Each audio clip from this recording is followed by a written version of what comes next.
మత్తయి సువార్త 11వ అధ్యాయము 12వ వచనం.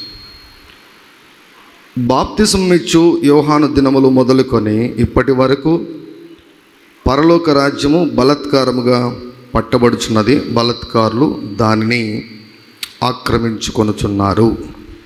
సో పట్టు వదలన్నటువంటి మొండి విశ్వాసం అన్నటువంటి అంశం గురించి మనము చాలా కాలంగా మనం అధ్యయనం చేస్తున్నాం. హల్లెలూయా. అనేక సంగతులను దేవుడు మనకు తెలియజేస్తున్నాడు, బోధిస్తున్నాడు. Thank you Lord Jesus, thank you Lord Jesus. So ఈ క్రమంలోనే మనము ఆర్థిక పరమైనటువంటి విషయాల్లో దేవుని యొక్క సంకల్పాన్ని, దేవుని యొక్క చిత్తం గురించి మనం విస్తారంగా మనం ధ్యానిస్తూ, మరి ఆర్థిక పరమైనటువంటి విషయాల్లో దేవదూతల పరిచర్య గురించి ప్రభువు మనకు అనేక సంగతులను ఆయన బలపరుస్తున్నాడు, బయలుపరుస్తున్నాడు. మత్తయి సువార్త 13వ అధ్యాయము 39వ వచనము చివరి భాగం, కోత కోయువారు దేవదూతలు. సో ఈ పాయింట్ దగ్గర దేవుడు మనకు దేవదూతల పరిచర్య గురించి ప్రభు మనకు అనేక సంగతులను తెలియజేస్తున్నారు. మామూలుగా 1-2 వర్తమానాలు దేవదూతల పరిచర్య గురించి మరి చెప్దామని అనుకున్నాను, కానీ పరిశుద్ధాత్మ దేవుడు దాదాపుగా ఈరోజు ఐ థింక్ 9వ భాగం అన్నమాట దేవదూతల పరిచర్య గురించి. చాలా విస్తారంగా దేవదూతల పరిచర్య గురించి ఉంది, కానీ బట్ క్లుప్తంగా మనకు అవసరమైనంత, ప్రస్తుతానికి అవసరమైనంత దేవుని యొక్క వాక్యాన్ని దేవుడు మనకు అందిస్తున్నాడు. సో ఒక మాట నేను మాటికి చెప్తూ వచ్చాను, ఏమిటంటే యేసుక్రీస్తు ప్రభు సమస్తమును మన కొరకు సిద్ధపరిచారు. అయితే సిద్ధపరచబడిన దీవెనలను మనకు అందించే పని ఎవరు చేస్తారు అంటే దేవదూతలు చేస్తారు. సంఘము నిజంగా దేవదూతల పరిచర్య గురించి చాలా అమాయకత్వంలోనూ అజ్ఞానంలోనూ ఉన్నది, చీకట్లో ఉన్నారంటే. Many people doesn't know about angels or angelic ministry. దేవదూతల గురించి, దేవదూతల పరిచర్య గురించి చాలామందికి అసలు బేసిక్గా అవగాహనే లేదు. కానీ చాలా బాధాకరమైన విషయం ఏంటంటే, పుట్టినప్పుడే దేవుడు మన కొరకు దేవదూతలను నియమించాడు. పుట్టినప్పుడే. ప్రియులారా, మనం చాలాసార్లు మనం అంటుంటాం జన్మనిచ్చిన తల్లిదండ్రులు. ఈ మధ్యలో సైంటిస్టు ఒక విషయాన్ని వారు చూశారు, వారు కనుగొన్నారు. ఏంటంటే జీవము పుడుతున్నప్పుడు అంటే స్త్రీ గర్భాశయంలో అండం విడుదలవుతుంది కదండి. ఆ అండాన్ని వీర్యకణాలు కలిసే టైంలో, అంటే ఆ లోపలికి పోయే టైంలో, అంటే జీవము పుట్టే టైంలో అన్నమాట. జీవం పుట్టే టైంలో ఒక వెలుగు, ఆ కణము చుట్టూ ఒక వెలుగు ప్రకాశిస్తుంది అనమాట. అంటే అలా జస్ట్ ఇప్పుడు బల్బు ఎలా వెలిగి ఆరిపోతుందో అలా వెలిగి ఆరిపోయింది అనమాట. అంటే అర్థం ఏంటంటే ఎప్పుడైతే ఆ కణము స్త్రీ అండాన్ని దాటి లోపలికి వెళుతుందో అప్పుడేమవుతుంది తెలుసా, దేవుడు ఆ యొక్క అండములోనికి దేవుడు ఆత్మను పంపించేస్తున్నాడు. ఒక స్మాల్ సెల్లోనికి, ఒక చిన్న కణములోనికి దేవుడు మనిషి యొక్క ఆత్మను పంపించేశాడు.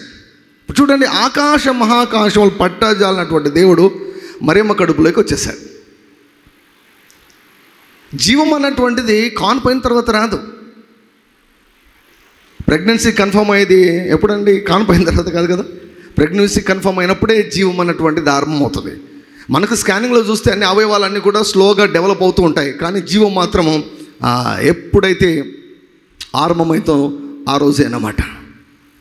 సో దేవుడు ఆత్మను ఆ యొక్క అండంలోనికి ఆయన పంపిస్తాడు. పంపించినప్పుడు వెలుతురును చూశారు, ఒక వెలుగును చూశారు. అంటే అర్థం ఏమిటి? దేవుడు ఒక ప్రతి ఆత్మను కూడా దేవుడు ఆ కణములోనికి పంపిస్తున్నాడు. అంటే మనమందరము కూడా మన తల్లిదండ్రుల నుంచి రాలేదు, తల్లిదండ్రుల ద్వారా వచ్చాము. ఇప్పుడు మేము తాడిపత్రి నుంచి అనంతపురం వచ్చాం, నార్పల ద్వారా వచ్చాం. నార్పల నుంచి రాలేదు, నార్పల ద్వారా వచ్చాం. అలాగే మనమందరినీ కూడా దేవుడు భూమి మీదికి దేవుడు పంపించాడు. అందుకే వాక్యంలో వ్రాయబడింది, మనల్ని పుట్టించిన వారిని బట్టి. ఉదయకాలం తాడిపత్రులు మేము ధ్యానించాం, 149వ కీర్తన ధ్యానించాం. మనం పుట్టించిన వారిని బట్టి మనం స్తుతించాలంట. మనల్ని పుట్టించిన వాడు ఎవరు? దేవుడు. Hallelujah. We should never forget that. We should never forget that. పుట్టించడం మాత్రమే కాదు, పుట్టించిన ప్రతి ఒక్కరికి దేవదూతను దేవుడు నియమించేశాడు. చూడండి, బ్రతికినంతకాలం చనిపోయేంత వరకు కూడా ఆ దేవదూత ఉన్నాడని గుర్తించకపోతే ఎంత దౌర్భాగ్యకరమైనటువంటి పరిస్థితి కదండి. Many people are dying without acknowledging what God he's given them. దేవుడు వారికి ఇచ్చినటువంటి దీవెనను గుర్తించలేక ఎంతమంది చనిపోతున్నారు. ఎవ్రీ మినిట్ అంటండి, ప్రతి నిమిషం, ప్రపంచంలో ప్రతి నిమిషం 350 మంది చనిపోతున్నారంట. ఇప్పుడు మనం చూసేదానికి మన ఇళ్లలో మన ఊర్లలో వాతావరణం బాగా ఉండొచ్చు. ఏదైనా ఒక ఊళ్ళో 10 మంది చనిపోయారు అనుకోండి, పెద్ద న్యూస్ అవుతుంది. ఏదైనా ఒక మర్డర్ జరిగింది అనుకోండి, పెద్ద న్యూస్ అవుతుంది. ఒక మర్డర్ జరిగితేనే పెద్ద న్యూస్ అవుతుంది. ఎన్ని మర్డర్లు జరుగుతున్నాయి నిమిషానికి. ఇప్పుడు 350 మంది చనిపోతే వారిలో ఎంతమంది యుక్త వయసులో చనిపోతున్నారో. అంటే ఇంకా మనం ఆత్మీయ జ్ఞానంతో మాట్లాడితే ఎంతమందిని సాతానుగాడు మర్డర్ చేస్తున్నాడో, ఎంతమందిని సాతాను చెబుతున్నాడు. ప్రభు ఏమన్నాడు? దొంగతనానికి, హత్యకు, నాశనానికి తప్ప మరి దేనికి రాడు. ఎవ్రీ మినిట్, ప్రతి నిమిషం అండి, రోజు కాదు. ప్రపంచవ్యాప్తంగా చూస్తే 8 బిలియన్ల ప్రజలు ఉన్నారు. 800 కోట్లకు పైగా ప్రజలు ఉన్నారు. వీరిలో ప్రతి నిమిషం 350 మంది చనిపోతున్నారంట. ప్రతి నిమిషం ఎక్కడొక చోట every minute people are dying in hundreds. ఎంతమంది దేవుడు తమ కొరకు ఇచ్చినటువంటి, తమ కొరకు సిద్ధపరిచి, తమ కొరకు నియమించినటువంటి దేవదూతలను తెలుసుకొని వారి పరిచర్యను ఉపయోగించుకొని ఎంతమంది ఏమని చనిపోతున్నారు. దేవదూతల పరిచయమో దేవుడు ఎక్కడ చూసినా బైబిల్ నిండా దేవుడు దేవదూతల పరిచయం ఉంచాడు. ఈనాడు చాలామందికి దయ్యాలే ఎక్కువ కనిపిస్తూ ఉన్నాయి, దయ్యపు ఆలోచనలు ఎక్కువ కనబడుతున్నాయి, కానీ దేవదూతలు అసలు కనపడ్డాలా? స్పిరిచువల్ థింగ్స్ ఎప్పుడు కూడా మనకు తెలిస్తేనే మనం గుర్తించగలం, తెలిస్తేనే పని చేస్తాయి, తెలియకుంటే పని చేయవు. సో దేవదూతల పరిచర్య గురించి ఇప్పుడు మనం మాట్లాడుతున్నాం కనుక నియర్లీ ఆల్మోస్ట్ ఒక I think next week I will wind up this angelic ministry. దేవదూతల పరిచయం వచ్చే వారం ముగిస్తాను. అంటే 10 వర్తమానాలు అవుతాయి. ఈ వర్తమానం మీరు బాగా వినండి. మీ దేవదూతలను చూడడం ప్రారంభిస్తారు. దేవదూతను చూడడం ప్రారంభిస్తారు. హల్లెలూయా. ఈరోజు ఉదయకాలం మేము ఆరాధన చేస్తుంటే ఒక సహోదరునికి కనిపిస్తున్న దేవదూతలు 3000 మంది దేవదూతలు చుట్టుకుని ఉండడాన్ని చూశారు. 3000 ఏంజల్స్ సరౌండింగ్ అస్. తాడిపత్రులో మేము ఆరాధన చేసే స్థలం అంతా కూడా 3000 మంది దేవదూతలు. హల్లెలూయా. మాతో కలిసి ఆరాధిస్తున్నారు, మాతో కలిసి వారు ఉన్నారు. ఆత్మీయ నేత్రాలు తెరవబడితే ఇవి కనిపిస్తాయి. Even in this place also, ఈ స్థలంలో కూడా మొన్న 18th నేను వర్షిప్ చేస్తున్నాను, నేను ఆరాధిస్తున్నాను, ప్రభు నామని ఆరాధిస్తున్నా. నాకు తెలుస్తూ ఉంది, నేను ఆ స్టూడియో రూమ్ అంతా కూడా దేవదూతల చేత నిండిపోయిందని నాకు తెలుస్తూ ఉంది. నేను చెప్తున్నాను, ఈ స్టూడియో రూమ్ అంతా కూడా దేవదూతలు ఉండని నేను గుర్తిస్తున్నాను. నా ఎదురుగా ప్రభు ఉండేదాన్ని నేను గుర్తిస్తున్నాను అని నేను చెబుతున్నానో లేదో, మరొకరి యొక్క కన్నులు తెరబడి ఎక్కడో 100 కిలోమీటర్ల దూరంలో ఉన్నటువంటి వ్యక్తికి ఆ మనోనేత్రాలు తెరబడి నా స్టూడియో రూమ్లో ఏముందో ఆ వ్యక్తి కనబడతా ఉంది. See, we are surrounded by angelic hosts. ఎందుకున్నారు దేవదూతలు? పని పాట లేకుండా ఉన్నారా? No, they are with us for a purpose. పుట్టినప్పటి నుంచి దేవదూతలు ఒక ఉద్దేశంతో మన కొరకు దేవుని చేత నియమించబడ్డారు. హెబ్రీయులకు వ్రాయబడిన పత్రిక 1వ అధ్యాయం 14వ వచనంలో చూసినట్లయితే, రక్షణ అయిన స్వాస్థ్యం పొందబో వారికి పరిచారము చేయుటకై పంపబడిన సేవకులైన ఆత్మలు కాదా? హల్లెలూయా. ప్రియులారా, దేవుని యొక్క వాక్యంలో వ్రాయబడింది, దేవదూతలకు మనం తీర్పు తీర్చబోతున్నాం. మనుషులకు మాత్రమే కాదు, దేవదూతలకే తీర్పు తీర్చబోతున్నాం. అంటే మన స్టాండర్డ్ అది. విశ్వాసుల యొక్క స్టాండర్డ్ ఏమిటో తెలుసా? దైవజనుల యొక్క స్టాండర్డ్ ఏమో తెలుసా? ఇంకా స్పష్టంగా చెప్పాలంటే దేవుని యొక్క వాక్యము చదివి అర్థం చేసుకున్నట్టు వాని యొక్క స్థాయి ఏమిటో తెలుసా? జడ్జీలకు కూడా తీర్పు తీర్చగలం, జడ్జీలకు కౌన్సిలింగ్ ఇవ్వగలం, లాయర్లకు కౌన్సిలింగ్ ఇవ్వగలం.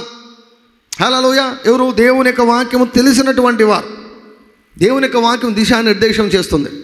సో ఈ దేవుని యొక్క వాక్యము మనకు తెలియజేస్తూ ఉన్నటువంటి విషయం ఏంటంటే, పుట్టినప్పటి నుంచి దేవదూతలు మనతో ఉన్నారు. ఒక ఉద్దేశంతో, ఒక పని కొరకు దేవుడు మన కొరకు నియమించాడు. దేవుడిచ్చిన దానిని గుర్తించక దేవుడిచ్చినటువంటి ఈ యొక్క వరమును వాడుకొనకపోవడము నిజంగా ఎంత లాస్ కదండి. Many people are at disadvantage. చాలామంది ఈ అడ్వాంటేజ్ను, ఎడ్జ్ను వాడుకోవడం లేదు. ఇప్పుడు ఫర్ ఎగ్జాంపుల్ అండి, ఇప్పుడు నేను వీటిని పెద్దగా నేనేం సమర్థించను, కానీ ఉదాహరణ కొరకు నేను వాడుకుంటున్నా, జస్ట్ ఫర్ ఎగ్జాంపుల్ సేక్ అంతే. సో ఇప్పుడు రిజర్వేషన్స్ ఉన్నాయి, బీసీ అని, ఎస్సీ అని, అన్ని రిజర్వేషన్లు అన్నీ కూడా ఉన్నాయి. రిజర్వేషన్స్ ఉన్నాయి. ఇప్పుడు రిజర్వేషన్ ఉంది. రిజర్వేషన్ ఒకవేళ మీరు వాడుకోలేదనుకోండి, నేను ఎంసెట్ రాసినప్పుడు మా నాన్న ఎప్పుడు అంటుండేవాడు, నాతో ఎప్పుడు అంటుండేవాడు, ఐఎమ్ ఏ క్రిస్టియన్గా నాకున్నటువంటిది ఏమిటంటే బీసీసీ అనమాట. బీసీసీ కింద వస్తుంది క్రిస్టియన్గా. మా నాన్న ఎప్పుడు కూడా చెప్పాడు, నీవు ఎంబీబీఎస్లో సీట్ తెచ్చుకోవాలనుకుంటే నువ్వు రిజర్వేషన్లో తెచ్చుకోకూడదు, నువ్వు ఓపెన్లో తెచ్చుకోవాలనేవాడు. రిజర్వేషన్లో తెచ్చుకోకూడదు, నువ్వు ఓపెన్లో తెచ్చుకోవాలి అని చెప్పేవాడు. ఓపెన్లో తెచ్చుకోవాలని చెప్పేవాడు. మా నాన్న అన్నట్టుగానే దేవుడు నాకు కృపను అనుగ్రహించాడు. నేను ఓపెన్ కేటగిరీలోనే ఎంబీబీఎస్ సీట్ కొట్టేశాను. Open category. ఫర్ ఎగ్జాంపుల్ నేను అంటాను, సపోజ్ నీకు ఒక ర్యాంక్ వచ్చింది, లేకపోతే మీ పిల్లలకు ఒక ర్యాంక్ వచ్చింది. రిజర్వేషన్ వాడుకుంటే మీకు సీట్ వస్తుంది. రిజర్వేషను ఉన్నా కూడా వాడుకోకపోతే,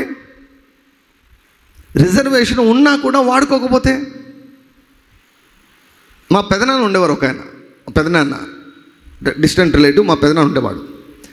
నేనంటే ఆయనకి చాలా ఇష్టం. నన్ను చూసినప్పుడంతా ఆయన చాలా ఇష్టపడేవాడు, చాలా సంతోషించేవాడు అనమాట. సో ఆయన పాస్టర్గా పనిచేశారు. ఇప్పుడు ఆయన పరలోకానికి వెళ్ళారు, దేవుని యొక్క సన్నిధిలో ఉన్నారు. ఆయన పాస్టర్గా పనిచేశారు. నేనంటే ఎందుకు ఇష్టం అంటే, మా కుటుంబాల్లో, మా ఇళ్ళలో I was the first doctor.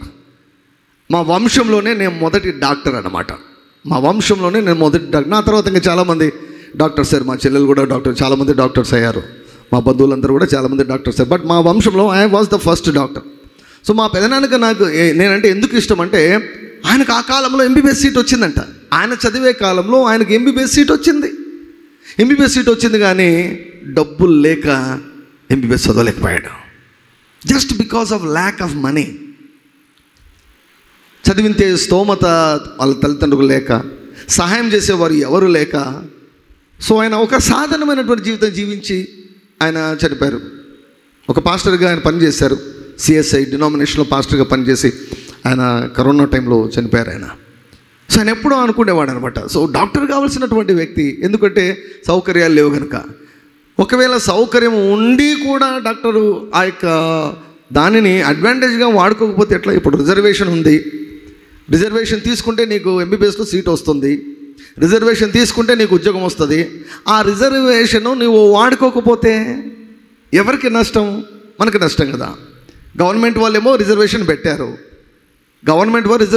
మరి వాడుకోవాలి కదా, రిజర్వేషన్ను వాడుకోవాలి కదా, గవర్నమెంట్ వారు ఇచ్చినటువంటి రిజర్వేషన్ను వాడుకోవాలి కదా. ఇన్ ద సేమ్ వే దేవుడు ప్రతి మానవునికి ఇచ్చినటువంటి ఒక అడ్వాంటేజ్ ఏమిటంటే, దేవదూతను నియమించాడు. వారు ఎవరైనా సరే, క్రైస్తవులైనా సరే, క్రైస్తవేతరులైనా సరే, దేవదూతను దేవుడు నియమించాడు. We have angels. First of all దేవునికి కృతజ్ఞత చెల్లించాలి. ప్రభువా, నా కొరకే దేవదూతలు నియమించావయ్యా, నీకు మనస్ఫూర్తిగా నిండు మనసుతో మీకు కృతజ్ఞతలు చెల్లిస్తున్నాను ప్రభువా.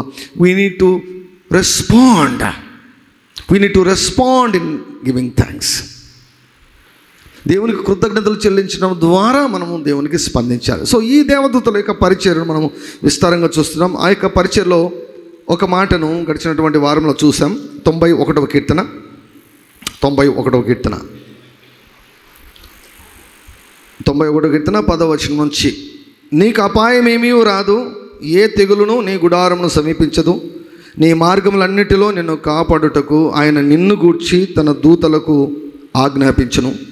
నీ పాదములకు రాయి తగలకుండా వారు నిన్ను తమ చేతుల మీద ఎత్తి పట్టుకొందురు. నీవు సింహములను, నాగుపాములను త్రొక్కెదవు, కొదమ సింహములను, భుజంగములను అనగద్రొక్కెదవు. We can see the ministry of angels here. ఇంత పెద్ద బైబిల్ గ్రంథం ఉంటే సాతాను యేసయ్య దగ్గరకు వచ్చి వాక్యముతో శోధించాలని అనుకున్నప్పుడు వాడు ఎంచుకున్న వాక్యం ఏదంటే ఇదే 91వ కీర్తన. ఇంత పెద్ద బైబిల్ గ్రంథంలో ఈ వచనాన్ని వాడు వాడుకున్నాడు.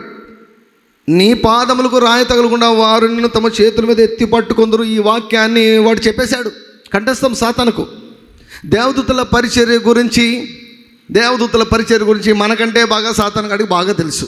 ఎందుకంటే ఆత్మీయ మండలంలో సాతాను ఉన్నాడు, దెయ్యాలు ఉన్నాయి, ప్లస్ దేవదూతలు ఉన్నారు కదా. So they know very well about angels. కాబట్టి దేవదూతలను ఇన్వాల్వ్ చేయనీయకూడదు. దేవదూతలను పని చేయకుండా చేయాలంటే మనకు గురుడితనం కలుగజేయాలి, మన మనోనేత్రాలకు గురుడితనం కలుగజేయాలి, పాస్టర్లకు గురుడితనం కలుగజేయాలి. ఇది కనిపించకూడదు. దేవదూతల గురించి అసలు మాట్లాడకూడదు, దేవదూతల పరిచయం గురించి మాట్లాడకూడదు. ఎందుకంటే మాట్లాడితే దేవుడు ఆ మాట నెరవేరుస్తాడు. దేవుడు ఎప్పుడు కూడా తన వాక్యాన్ని స్థిరపరుస్తాడు. మాట్లాడితే ప్రజల మనోనేత్రాలు తెరవబడతాయి. మాట్లాడితే దేవుని యొక్క చిత్తం తెలియజేయబడుతుంది. మాట్లాడితే మనం గ్రహిస్తే దేవదూతలు కనిపించడం మొదలవుతారు. దేవదూతలు పరిచర్య చేయడం మొదలు పెడతారు. The angels will work far you. నీ కొరకు దేవదూతలు పనిచేస్తారు. ఎటువంటి పని అంట? నిన్ను కాపాడుటకు. సో దేవుడు నిన్ను కాపాడాలంటే ఏమంటే పరలోకం నుంచి చేయని ఇట్లా చాపడు. ఆయన ఇలా చాపడు. ఏం చేస్తాడు? దేవదూతకు ఆజ్ఞాపిస్తాడు. నీ దేవదూతకు ఆయన ఆజ్ఞాపిస్తాడు. నేను చెప్పాను కదా గడిచిన వారంలో, మనం యెహోవాను గూర్చి చెబితే దేవుడు మన గూర్చి దేవదూతలకు చెప్తాడు. When we talk about God in a right way, God will talk about us to the angels. మనం మాట్లాడితే ఆత్మీయ మండలంలో ఏమి జరుగుతుందో, ఆత్మీయ ప్రపంచంలో ఏం జరుగుతుందో తెలిస్తే మన మాటల గురించి చాలా జాగ్రత్తగా ఉంటాం. We can literally activate the work and the ministry of angels by our words filled with faith. విశ్వాసపు మాటల ద్వారా, స్తుతి ఆరాధన ద్వారా, ప్రార్థన ద్వారా, భాషల్లో మాట్లాడడం ద్వారా దేవదూతలను మనము చురుకుగా పనిచేయనట్లు మనము చేయగలము. ఆటోమేటిక్గా దేవదూతలు పని చేయరు. దేవదూతలు పని చేయాలంటే మనము దేవదూతలకు అవకాశం ఇవ్వాలి. ఈవెన్ అపవాది పని చేయాలన్నా కూడా అపవాదికి చోటిస్తేనే వాడు పని చేస్తాడు. చోటు ఇవ్వకుంటే వాడు పని చేయలేడు. He cannot work if we don't give him a place. So దేవదూతలు మనల్ని కాపాడుతారంట. దేవదూతలు మనల్ని కాపాడుతారు. గడిచిన వారంలో మనం చూసాం కదా, చాలామంది సోషల్ మీడియాలో బాగా చక్కర్లు కొడుతూ ఉంది. కాబోయే ప్రెసిడెంట్ ఎలక్షన్స్కు నిలబడినటువంటి ట్రంప్ గారు ఆయన మాట్లాడుతున్నారు, ప్రసంగం చేస్తున్నారు. చాలామంది ఉన్నారు, పక్క ప్లాన్ వేశారు. ఆయన చంపేద్దామని పక్క ప్లాన్ వేశారు. సెక్యూరిటీ వాళ్ళు ఏమైనా చూసి చూడనట్టు ఉన్నారు. చాలా మోసం అండి. ఎంత మోసం ఉందో తెలుసా లోకంలో. ఆయన ప్రసంగం చేస్తున్నాడు, ఆయన వెనక భాగంలో ఒక లేడీ ఉందన్నమాట. వెనక భాగంలో ఆ లేడీ ఉంది. ఆమెను చూస్తే క్లియర్ కట్గా అర్థమవుతుంది, అంటే ట్రంప్ మీద దాడి జరగబోతుంది అని ఆమెకు బాగా క్లియర్గా తెలుసు అనమాట. అసలు ఒక్కొక్క వీడియో బయటకు వస్తుంటే ఎంత షాకింగ్ ఉందంటే, ట్రంప్ గారు ఇక్కడ ప్రసంగం చేస్తున్నారు, ఇక్కడ ఉంది ఒక ఆవిడ, జస్ట్ ఇట్లా చేయి అంతే, అంత దూరమే ఒక ఆవిడ ఉంది అక్కడ. అసలు ఆమె ముఖ కవలికలు, ఆమె రియాక్షన్స్, రెస్పాన్సెస్ చూస్తే చాలా షాకింగ్ అనిపిస్తుంది.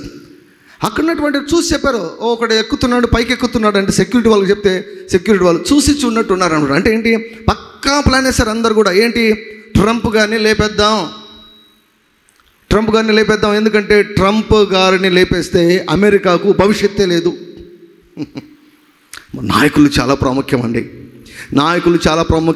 సింపుల్గా ఉదాహరణ చెప్తాను. ఒకవేళ వైఎస్ రాజశేఖర రెడ్డి గారు ఈరోజు సజీవంగా ఉండింటే ఏమంటే తెలుగు రాష్ట్రం విడిపోయి ఉండేదా? ఇంపాసిబుల్. విడిపోయిండేది కాదు. సో ట్రంప్ గారిని చంపేద్దామని పక్కా ప్లాన్ వేశారు. సెక్యూరిటీ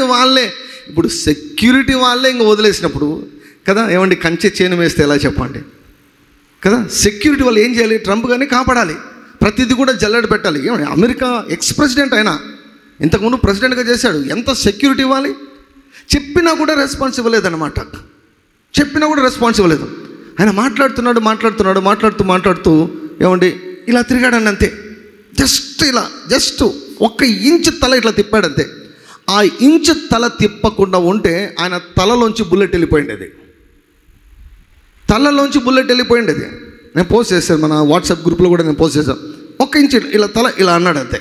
ఇలా అంటూనే ఏమండి తల మీద కాకుండా ఏమండి చెవి కట్ అయిపోయి వెళ్ళిపోయింది బుల్లెట్. 4 నెలల క్రితము ఒక ప్రవక్త స్పష్టంగా ప్రొఫెసీ చెప్పాడు. ఇది కూడా సోషల్ మీడియాలో ఉంది, చూపించండి. యేసుప్రభు దేవుడు కాదనే వాళ్ళకి, మీరంతా అబద్ధాలు చెప్తున్నారు అనే వాళ్ళకి, పరిశుద్ధాత్మ పరిచయం అంటే నమ్మనటువంటి వాళ్ళకి అది చూపించండి. 4 నెలల క్రితము ఒక ప్రవక్త చెప్పాడు. ఐ కెన్ సీ, నేను ట్రంప్ గారిని చూస్తున్నాను, ఆయన రైట్ ఎంత స్పష్టంగా చెప్పంటే కుడి చెవిని తాకుతూ ఒక బుల్లెట్ వెళ్ళడం నేను చూస్తున్నాను అని చంపేదానికి ప్రయత్నం చేయబోతున్నారు. 4 నెలలకు ముందే చెప్పారు. సో అక్కడ పాయింట్ ఏమిటంటే, దేవదూతల పరిచర్యను మనం కలిగి ఉన్నప్పుడు ఏమండి, ఎవ్వరూ ఏమీ మనల్ని చేసుకోలేరు. Hallelujah. Nobody can touch us. ఎవ్వరూ కూడా మన తల వెంట్రుకలో ఒకటి కూడా రాలేదు. ఎంత అంటే రెప్పపాటులో వెంట్రుక వాసులు అంటాం కదా, అలా అసలు ఆయన తప్పించుకున్నారు. నేను అనుకున్నాను ఆయన ప్రక్కనే ఉన్నటువంటి దేవదూత తలను అలా తిప్పింటాడు. హల్లెలూయా. అలా జస్ట్ 1 ఇంచ్ అంతే, అలా తిప్పింటాడు, అంతే అలా తిప్పింటాడు. బుల్లెట్ సైడ్ నుంచి వెళ్ళిపోయింది. దేవుడు కాపాడాడు, దేవుడు భద్రపరిచారు. హల్లెలూయా. సో అమెరికాకు భవిష్యత్తు అంటూ ఉంది. హల్లెలూయా. సెక్యూరిటీ వల్ల, అందుకే కదండి, యెహోవా పట్టణాన్ని కాపాడని ఎడలా, యెహోవా పట్టణాన్ని కాపాడని ఎడలా కావలి ఉండివారు వారికి ప్రయాస వ్యర్థమే. హల్లెలూయా. మన నమ్మకము పోలీసు వ్యవస్థ పైన కాదు, మన నమ్మకము బాడీగార్డుల పైన కాదు, మన నమ్మకము మన భద్రత దేవుని పైన ఉండాలి. హల్లెలూయా. దావీదు ఏమన్నాడు తెలుసా, నాకు మరణానికి జస్ట్ 1 అడుగు దూరం ఉంది. ఏమండి, ఆ దేశానికి రాజు అయినటువంటి సౌలు దావీదును చంపాలనుకున్నాడు. ఎన్ని రకాల ప్రయత్నాలు చేశాడని దావీదును చంపాలని ఎన్ని రకాల ప్రయత్నాలు చేశాడో సౌలు ఎన్ని రకాల ప్రయత్నాలు చేశాడో. అధికారంలో ఉన్నాడు కదా, అథారిటీలో ఉన్నారు కదా, అథారిటీలో ఉన్నటువంటి వారు ఏమైనా చేస్తారన్నమాట.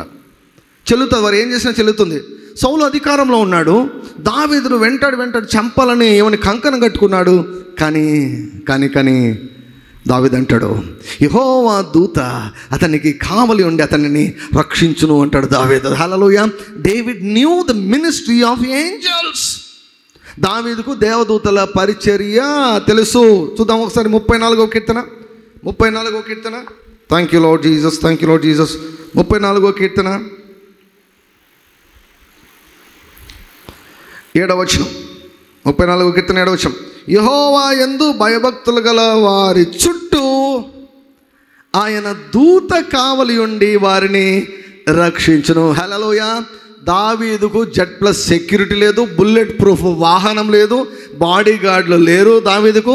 అయితే దేవదూత దావీదుతో కూడా ఉన్నాడు గనుక ఎవ్వరు కూడా దావీదును ముట్టలేకపోయారు, ఎవ్వరు కూడా దావీదును చంపలేకుండా పోయారు. ఎన్ని యుద్ధాలు చేసినా కూడా దావీదును ఎవరు కూడా ముట్టుకోలేకపోయారు. దావీదు మంచి వృద్ధాప్యమందు వైభవముతో ఐశ్వర్యముతో మహాఘనతతో దావీదు నిద్రించాడు. హల్లెలూయా. God protected David. దేవుడు మనల్ని కాపాడే దాని కొరకు దేవదూతలు మన కొరకు ఇచ్చాడు, దేవదూతలు మన కొరకు నియమించాడు. So angels are with us to protect us. Trump గారిని దేవదూత ద్వారా దేవుడు కాపాడి రక్షించాడు. Hallelujah. So we should never miss God in our life. దేవుని ప్రొటెక్షన్ను మనం ఎప్పుడు కూడా ఏమండి ఓవర్లుక్ చేయకూడదు. ఈ లోకపరంగా పెట్టుకోవచ్చు, బాడీగార్డులను పెట్టుకోవచ్చు, నో ప్రాబ్లం. కానీ మన నమ్మిక మాత్రం ఏమండి ఆయన పైన ఉండాలి. ప్రభువా నువ్వు కాపాడుకుంటే ఎంతమంది బాడీగార్డులు ఉన్నా కూడా ఏం చేస్తారు చెప్పండి? ఎంతమంది సెక్యూరిటీ ఉంటే ఏం లాభం ఉండే? ఒక చిన్న బుల్లెట్ తలలో దూరితే అయిపోయిందంతే, ఒకే క్షణం కదా. మన ఊళ్ళోనే జరిగాయి. అందరూ ఉండంగానే, సెక్యూరిటీ ఉండంగానే నాయకులను చంపుకోవడం మన ప్రాంతంలో చాలా ఎక్కువ. ప్రొటెక్షన్ అటువంటి దేవుడు ఇస్తాడు, దేవదూతల ద్వారా ఇస్తాడు. ఒకసారి కెన్నెత్ కోప్లాండ్ గారిని చంపాలని ఒక ఆయన రివల్వర్లు తీసుకుని దూరంలో ఇక్కడ ట్రంప్ గారిని చంపాలని ఎలా ఒక వ్యక్తి పైకెక్కి ఏమంటే రూఫ్ మీద పైకెక్కి పడుకొని రెడీగా కాసుకొని ఉన్నాడు, అలా కెన్నెత్ కోప్లాండ్ గారిని కారు దిగిన వెంటనే చంపాలనుకునే ఒక వ్యక్తి కొంచెం దూరంలో తుపాకీ తీసుకుని రెడీగా ఉన్నాడంట. కెన్నెత్ కోప్లాండ్ ప్రియులారా గుర్తుపెట్టుకోండి, ఒక దైవజనుడు ఎదుగుతున్నాడంటే ఆ దైవజనునికి ఎప్పుడు కూడా ప్రమాదం ఉంటుంది, థ్రెట్ ఉంటుంది. దయ్యంగాడు రకరకాల మనుషులలోనికి దూరం వెళ్ళిపోతాడు. సో మనుషులు విరోధంగా లేస్తారు. సో కెన్నెత్ కోప్లాండ్ గారు ఆ మనిషికి ఏం అన్యాయం చేశాడండి? ఆయన తన పని తాను చేసుకుంటున్నాడు. వాడికి చంపాలని పుట్టిందంట. చంపుదామని, దైవజనుడిని, పాస్టర్ని చంపుదామని రివాల్వర్ తీసుకొని దూరంలో రెడీగా కాసుకొని ఉన్నాడు. సో అమెరికాలో ఈ గన్ కల్చర్ అనేది ఉందండి. అమెరికాలో ఉంది. లైసెన్స్ ఎవరికి పడితే వాళ్ళకి ఇస్తారనమాట. కాబట్టి గన్ను పెట్టుకుంటారు, బుద్ధి పుట్టినట్టు కాలుస్తూ ఉంటారు, పెట్టెలను కాల్చినట్టు మనుషులను కాలుస్తూ ఉంటారు. అందుకే ఇటువంటి కేసులు చాలా ఎక్కువ. సో ఆ వ్యక్తి కాలుద్దాం అనుకున్నప్పుడు కెన్నెత్ కోప్లాండ్ గారు కారు దిగిన వెంటనే ఆయన చుట్టూ చాలా 6 అడుగులలో పెద్ద అసలు Z+ సెక్యూరిటీ లాగా మొత్తం అందరూ ఉన్నారంట. వారిని చూసి నేను వీళ్ళకి దొరికితే మొత్తం నరాలని తెగిపోతే నా జీవితాన్ని సర్వనాశనం చేసేస్తారు, వద్దురా నేను ఈయనతో పెట్టుకోవడం ఎందుకని చెప్పేసి పక్కకి వెళ్ళిపోయి ఏమండి చంపాలనుకున్నటువంటిది విరమించుకొని ఓ 2-3 రోజుల తర్వాత వ్యక్తిగతంగా వచ్చి కలిసి క్షమాపణ అడిగాడంట. ఆ వ్యక్తి చెప్పాడంట, కోప్లాండ్ గారు మీరు ఏంటంటే ఇంత సెక్యూరిటీ పెట్టుకున్నారు మీరు అంటే. సెక్యూరిటీ ఏం సెక్యూరిటీ అన్నాడంట. మీరు ఒక్కరే దిగలేదు కారు, మీరు కారు అసలు దిగిన వెంటనే మీ చుట్టూ ఏందండి అసలు ఆర్మీ ఏంటండి, అది ఆర్మీ సైన్యం ఉందని మీ చుట్టూ, దాన్ని చూసి నేను భయపడ్డాను అన్నాడు. హల్లెలూయా. కోప్లాండ్ గారు అంటే ఎప్పుడు ఏం చేస్తాడు తెలుసా? The angel of the Lord surrounds me. Hallelujah. దేవదూత నా చుట్టూ కావలి ఉండును. హల్లెలూయా. ఎప్పుడైతే మనము ప్రియులరా దేవుని యొక్క సన్నిధిలో మనం గడిపినప్పుడు, మనకి విశ్వాసపు వాక్కులను విడుదల చేసినప్పుడు నా చుట్టూ యెహోవా దూత ఉన్నాడు. క్రైస్తవులు నేను ఒక్కనే ఉన్నాను, నేను ఒంటరిగా ఉన్నాను, ఒక్కదాన్నే ఉన్నానంటే అంత ఏమండి మెదడులో గుజ్జులేనటువంటి స్థితి ఇంకొకటి లేదు. లోపల ఆత్మలో పరిశుద్ధాత్మ దేవుడు ఉన్నాడు, ప్రక్కన దేవదూతలు ఉన్నారు, రెడీగా దేవుని యొక్క వాక్యం ఉంది. ఇన్ని పెట్టుకొని నేను ఒంటరిదాన్ని అంటే నిజంగా అసలు వాళ్ళకు దిమాగ్ ఖరాబ్ అయిపోయింది అనమాట. మైండ్ అంతా పాడిపోయింది. సైకాట్రిక్ ప్రాబ్లం ఉందన్నమాట. చాలామంది విశ్వాసులకు సైకాట్రిక్ ప్రాబ్లం ఉంది. వారు గోము చేయాలంటారు. కాదులే దేవుడు ఏమండి నీతోనే ఉంటాడులే, ఇంకా పాట పాడతాడు, నా దగ్గరే ఉండు నా యేసయ్యానికి. నువ్వు పాడినా ఉంటాడు, పాడకుండా ఉంటాడు. God is already with you. God is already with you, living on the inside of you, and you have angels. యెహోవా దూత యెహోవా యందు భయభక్తులు కలిగిన వారి చుట్టూ కావలి ఉండి వారిని రక్షిస్తాడు. ఇటువంటి ఎగ్జాంపుల్స్ కోకొల్లలండి చెప్పుకోవడం వచ్చు ఒక సంవత్సరం పొడుగున దేవదూతల పరిచర్య గురించి. సో వీటన్నిటి బట్టి మనకి ఏం తెలుస్తుందంటే దేవుడు మన కొరకు దేవదూతలు నియమించాడు. వారి యొక్క పరిచర్యను మనము అంగీకరించాలి. వారి యొక్క పరిచర్యను మనము స్వీకరించినప్పుడు దేవుని యొక్క చిత్తాన్ని మన జీవితంలో మనం జరిగించుకుంటున్నాం. గడిచినటువంటి వారంలో చూసాం, అష్షూరు దేశంలో హిజ్కియా మీదికి సన్హెరీబు రాజు హిజ్కియా మీదికి దాడి చేయుటకు వచ్చినప్పుడు హిజ్కియా ఏ రీతిగా మొరపెట్టాడో, హిజ్కియా మొరపెడితే దేవుడు యెషయా ప్రవక్త ద్వారా ఏం చెప్పాడో, యెషయా ప్రవక్త ఎప్పుడైతే దేవుడు చెప్పినటువంటి మాటలను విడుదల చేశాడో, విడుదల చేసినటువంటి రాత్రి ఒక్క దేవదూత బయలుదేరి ఆ ప్రాంతానికి వెళ్ళి ఒకే రాత్రి 185,000 మందిని మొత్తాడు దేవదూత. ఒకే క్షణంలో దేవదూత 185,000 మందిని చంపగలడు. దేవదూతలు అంటే క్రైస్తవులకు తెలిసినంత ఏమిటంటే, మరియమ్మ దగ్గరికి వచ్చి గబ్రియల్ వచ్చాడు, దానియేలు దగ్గర అక్కడ మికాయేలు కనపడతాడు, గొల్లల దగ్గరికి దేవదూత వచ్చి చెప్పాడు. ఇంతకు తప్పని చేయండి లేదు. 185,000 మందిని ఒకే రాత్రి చంపేశాడు. ఒకే రాత్రి ఒకే ఊరిలో 185,000 మందిని దేవదూత చంపేశాడు. దేవదూతలు ఇటువంటి పనులు కూడా చేస్తారు, తీర్పు తీరుస్తారు. ఎన్ని సంవత్సరాల నుంచి దేవుడు విసిగి వేసారిపోయాడో ఈ అష్షూరు వారి గురించి. ఎన్ని సంవత్సరాల నుంచి వారు తిరుగుబాటు స్వభావంతో ఉన్నారు, ఎన్ని సంవత్సరాల నుంచి వారు దేవునికి వ్యతిరేకంగా జీవిస్తున్నారో, దేవునికి విరక్తి కలిగింది. ఆ ప్రార్థనను వాడుకొని యెషయా యొక్క వాక్కులను వాడుకొని దేవదూతను పంపితే ఆ దేవదూత పోయి ఏమండి ముద్దు పెట్టుకొని రాలేదు. 180,000 మందిని లేపేశారు. క్రైస్తవత్వం అంటే ఏమంటే కుడి చెంప కొడితే ఎడమ చెంప చూపించేది కాదు. క్రైస్తవత్వం అంటే దానికంటే ఇంకా లోతైంది ఉంది. కుడి చెంప కొడితే ఎడమ చెంప చూపించేది కాదు క్రైస్తవత్వం. దేవుడు ఒకటే చెప్తాడు, నువ్వు కావాలంటే చూపించు అంటాడు. నువ్వు ఎడమ చెంపను చూపించు, నువ్వు క్షమించు, యూ కీప్ క్వైట్, నీవు మౌనంగా ఉండు, నేను పగ తీర్చుకుంటానంటాడు. ముద్దు పెట్టుకోడు. There are 5 kinds of judgments. దేవుని యొక్క తీర్పులు 5 అంతలుగా ఉంటాయి. మొట్టమొదటి తీర్పు ఏమిటో తెలుసా? మారు మనసు. పొరపాటు చేసినటువంటి వారికి, తప్పు చేసినటువంటి వారికి, నిన్ను ముట్టినటువంటి వారికి, నీ మీద నిష్కారణంగా కోపపడిన వారికి, నిన్ను నాశనం చేయాలని ప్రచారం చేసినటువంటి వారికి, నీ కుటుంబాన్ని పాడు చేయాలన్నటువంటి వారికి దేవుడు ఏం చేస్తాడు తెలుసా? టైం ఇస్తాడు. టైం ఇచ్చి, అరే నువ్వు చేసింది తప్పు, నువ్వు మాట్లాడింది తప్పు, నువ్వు జీవించింది తప్పు, నీ ఆలోచనలు తప్పు, కమాన్ నౌ రిపెంట్, మారు మనసు పొందు అంటాడు. ఆ టైం గోల్డెన్ పీరియడ్ అన్నమాట. Golden period. ఆ పీరియడ్లో కొంతమంది మారు మనసు పొందుతారు, కొంతమంది మారు మనసు పొందుతారు, కొంతమంది మారు మనసు పొందుతారు. ఒళ్ళు గొగురు పుట్టించే ఒక సాక్ష్యాన్ని నేను విన్నాను. భయం కలుగుతుందన్నమాట. రీసెంట్గా నేను మాట్లాడుతుంటే దైవజనులు, మన ఆత్మీయ తండ్రి గారు హరిగం సంకుల్ గారు, వారితో మాట్లాడుతున్నప్పుడు వారు అన్నారు, సన్ నిష్కారణంగా నన్ను నా పరిచర్యను పాడు చేయాలని చాలామంది పైకి లేచారు. దేవుని యొక్క సన్నిధిలో నేను వారిని క్షమించాను, వారిని దీవించాను, దేవునికి అప్పగించాను. ఏం జరిగిందో తెలుసా? నాకు ఎదురుగా లేచినటువంటి వాళ్ళకు 14 మంది చచ్చిపోయారు. 14 మంది చచ్చిపోయారు రకరకాలుగా. కొంతమంది రక్తాన్ని కుక్కలు నాకే, దేవుని యొక్క వాక్యంలో వ్రాయబడిన ప్రకారం. కొంతమంది యొక్క మాంసాన్ని కుక్కలు తిన్నాయి. అయితే ఒకరున్నారు, ఒక ఐఏఎస్ ఆఫీసర్ ఉన్నాడు. ఆయన వచ్చి 2 చేతులు ఎత్తి దండం పెట్టి నన్ను క్షమించండి అని వచ్చాడు.